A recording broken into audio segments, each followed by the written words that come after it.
Премиерот Мицкоски очекува опозицијската СДСМ да се врати во работната група која работи на изборниот законник и на таков начин до јуни да се донесе и овој закон кој е дел од реформската агенда.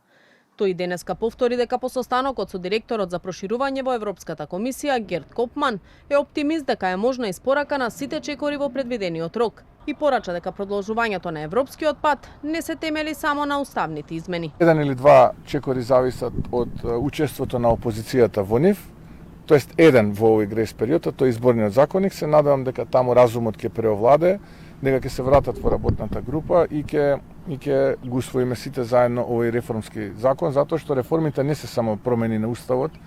Јас го разбирам ова мекот киво на македонскиот идентитет во СДСМ, кој што во моментот е раководство на СДСМ и дека најлесно им е да коленичат наместо да работат, но реформите и доказ дали сте за Европа не е само бугари во устав, туку има уште многу посуштински работи кои што треба да ги завршиме. Ние сме фокусирани на суштинските работи, а тие нека коленичат таму каде што коленичат. Во однос на реформската агенда, оценката на евроамбасадорот Рокас е дека има забразување во исполнувањето на чекорите и очекува дека таквиот напредок позитивно ќе биде нотиран во најновиот извештај за напредокот на Македонија, кој треба да биде објавен на есен. Потенцираше и дека истекот на рокот е до крајот на јуни, а не до почетокот на месецот.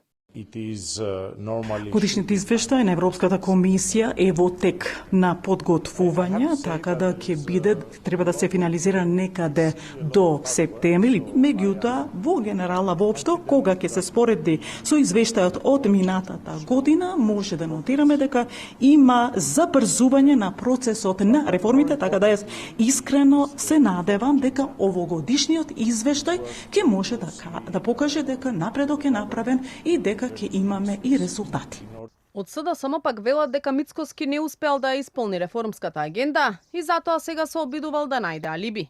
Бараат уставни измени и реформи веднаш.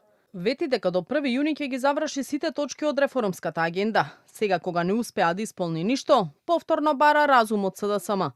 Основниот услов за продолжување на преговорите со ЕУ е внесување на малцинствата во уставот. Без тоа нема напредок кон ЕУ, нема преговори, нема ништо. Мицкоски нема да ги заврши реформите затоа што не сака да ги заврши. СДСМ нема да му биде алиби за неисполнување на реформската агенда, посочуваат од СДСМ.